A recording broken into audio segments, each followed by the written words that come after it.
Hi, this is Brian. Welcome back to Philosopher's Notes TV. Today, another great book, Steal Like an Artist. Steal Like an Artist by Austin Kleon. Subtitle, 10 Things Nobody Told You About Being Creative. This is a great, fun, inspiring book. It's also a beautiful little book, packed with drawings and doodles. Makes for a great coffee table addition to your household. Austin describes himself as a writer who draws. Just a fantastic book. We've got a philosopher's note, bunch of my favorite big ideas. This book reminds me of Stephen Pressfield's War of Art, in that trilogy, right, of the War of Art, Do the Work, Turning Pro. I'll put links to the PNTV episodes on each of those below. We're also going to feature Austin's other book, Show Your Work, soon. First big idea, the Beatles. Did you know the Beatles started their career as a cover band? The Beatles. We think of them as one of the most creative groups of human beings that's ever come together, which is true, but they started their career playing other people's music for thousands and thousands and thousands of hours, as Malcolm Gladwell talks about in Outliers. We're going to feature that soon.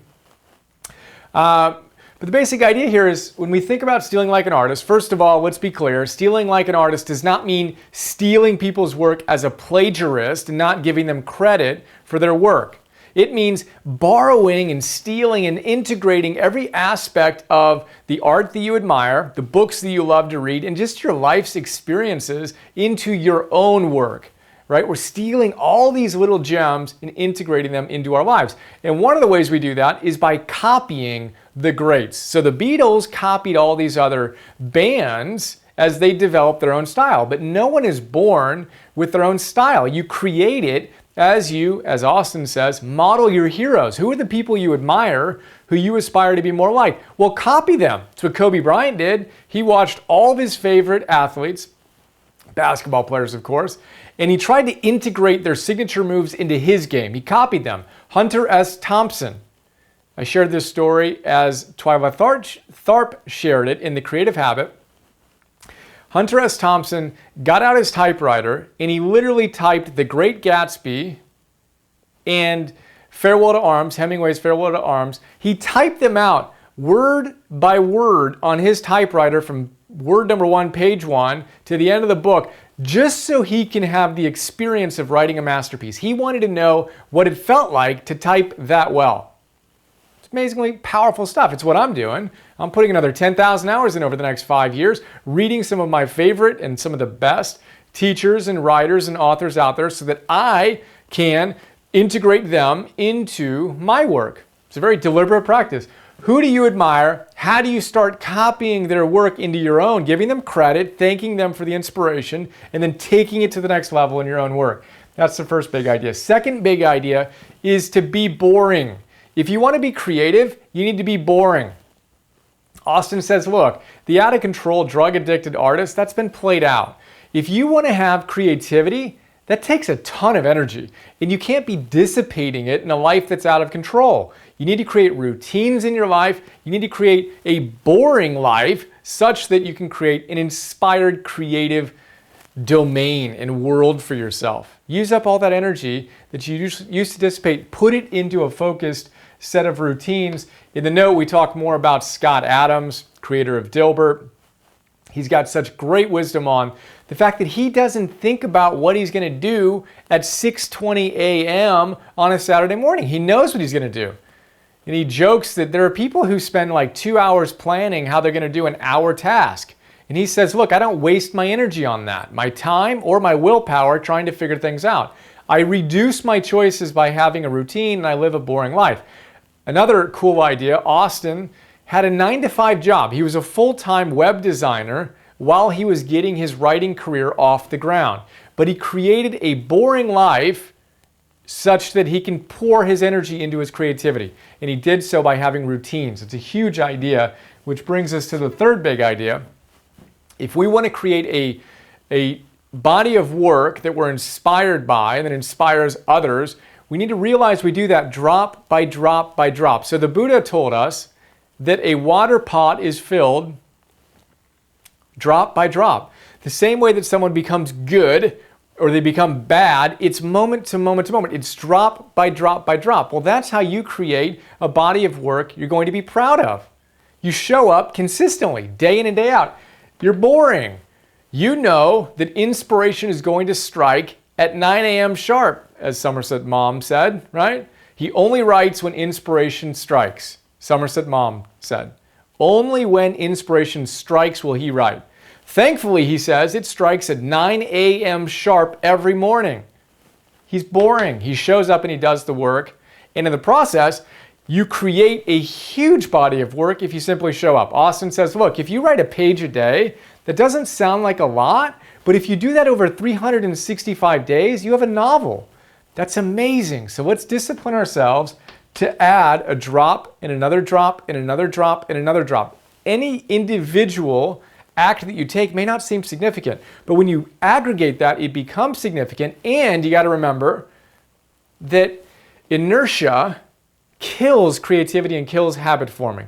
You want to create momentum, as we talked about last week in one of our micro classes, right? Create momentum, then keep it going by being consistent, drop by drop by drop. Fourth big idea, constraints are good. Constraints are good. Steve Chandler, when I was working with Steve, awesome, for a couple of years, he taught me that constraints are good. He used the example, Alan Watts said, look, tennis, that's our tennis court roughly. Is that a tennis court? Not quite, but you get the idea. That doesn't look anything like a tennis court. But let's pretend that was a tennis court. Tennis is more fun with a court. If you're just banging a ball around and you have no constraints, well, that's kind of interesting, but tennis is only really interesting when you have to hit it over the net and you have to keep it between the lines and you create deliberate constraints in your life. So we want to create constraints in our lives, in our creativity, right? Stravinsky, I share a quote in the Philosopher's Note. He says the more constraints, the better. And the more arbitrary, the better, because it forces you to come up with something you wouldn't otherwise come up with. In my own work, every single one of my Philosopher's Notes is 6 pages long. That's a deliberate constraint. People ask me, why don't you make this one 8 pages long? There's so much good stuff, or maybe even 9 or 10. And sometimes I wish I had a longer one, but it's 6 pages. It's not 4 pages sometimes, maybe 5, sometimes 7, sometimes 8. It's 6. And that consistency makes it really easy for me to know this is my constraint. I've got to share my favorite stuff in this constraint. These episodes are 10 minutes, give or take 2 minutes. I used to be ruthless about it, 10 minutes. Now it's a little bit more flexible. The micro classes are 3 minutes long. Those are all constraints. So think about what you can do in your creative life to create constraints. Austin says, look, paint a painting with one color. Film a movie on your iPhone with just a few friends. Have fun creating constraints, and then your creativity can really come through. That's our fourth big idea. Fifth big idea is advice. Advice is sometimes a vice. So advice can sometimes be a vice. Advice, vice. I love that. Not everything that everyone tells you as advice obviously is going to be right for you. So you need to just let go of the things that don't resonate and focus on that which is your truth. As Emerson says, trust thyself. Every heart vibrates to that iron string. One of my favorite lines ever. Trust thyself. If something doesn't resonate, let it go. And if something does fire you up, lean into it and create your own philosophy of what's meaningful. I reference Nietzsche in the note as well. Nietzsche says, look, people would come up to him and say, in Thus Spoke Zarathustra, his character has people coming up to him saying, what's the way? Tell me the way. And Zarathustra would say, there is no the way. This is my way. What's your way? For the way, that does not exist. There is no one way to live our lives. What's true for me isn't always going to be true for you. Let it go. What isn't, lean into what is. Don't should on yourself thinking you should do something just because I or anyone else said it, or you even said it to yourself, but it doesn't resonate. Trust thyself. Know that some advice is actually a vice. Focus on what fires you up. Scientists, psychologists say the same thing. Have self-concordant goals, the stuff that really resonates with you. That's the stuff that's going to stick, not the shoulds. which is why I always ask, what resonated the most for you? What jumped out? What landed? And how are you going to apply that to your life right now? Not what kind of sort of resonated that you feel like you should integrate into your life. Focus on that. That's not going to work. So there you go. Advice and vice. Constraints are good. Create them for yourself. Paradox of choice. I'll put that link below as well. Barry Schwartz tells us that paradoxically, more choice actually equals less happiness. Deliberately constrain your choices and increase your happiness. Drop by drop by drop. That's how anything great is created. Show up consistently, get the momentum and keep the momentum. Be boring, right, in your overall life so you can be really, really animated and creative in the rest of your life. And the Beatles, they were a cover band. Think about what you can copy. Think about what you can steal in your life and integrate into your own style with proper attribution. Thanks for the people who have inspired you on the way, and get out there and have fun. There you go. Quick look. Hope you enjoyed. I look forward to sharing more. Have another awesome day. See ya. Hi, this is Brian. I hope you enjoyed that PNTV episode. A lot of people don't know all the stuff I do beyond these free videos I share on YouTube. So I thought I'd do a quick video to give you an overview of our membership program that you can get access to and get a ton of other stuff. So here's a quick look. $10 a month. Join the Optimal Living membership program. You get instant access to 250 Philosopher's Notes on some of the best Optimal Living books out there. Old school classics, positive psychology, modern stuff, mindfulness, peak performance, purpose, neuroscience, wealth, etc. And what you may not know is that in addition to the PNTV episodes, I create PDFs on all of these great books. So 6-page PDFs. Let's take a look at one of them. Joseph Campbell. You want to figure out how to live your hero's journey? Well, this is a great place to start. I basically pull out my favorite big ideas, riff on them, connect them to other books and other ideas, and help you apply this wisdom to your life today.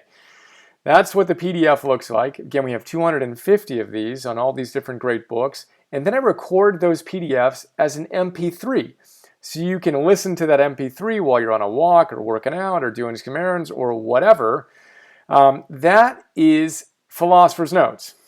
A lot going on there. And then in addition to Philosopher's Notes, you get access to Optimal Living classes, Optimal Living 101. Idea here is that all those great teachers come back to the same big ideas again and again and again.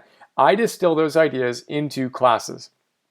Super practical, fun, inspiring classes ranging from Habits 101, Confidence 101, Getting Stuff Done 101, Meditation 101. Instant access to all those classes. And then future classes include Relationships 101, Energy 101, Purpose 101, Business, Goals, etc. Those are our full-length classes. And then I create micro classes, 2 to 3 to 5 minute little bursts of wisdom on my favorite great ideas from these great books across the domains that you want to optimize in your life. So we have dozens of these so far. I create 50 new micro classes every month and 10 new Philosopher's Notes every month for $10 a month. So we're blessed to have thousands of members who are enjoying the program and sharing some incredibly kind words with us. And super simple, $10 a month, cancel anytime. Would be honored to be a bigger part of your life, and I appreciate your support. And here's to optimizing and actualizing.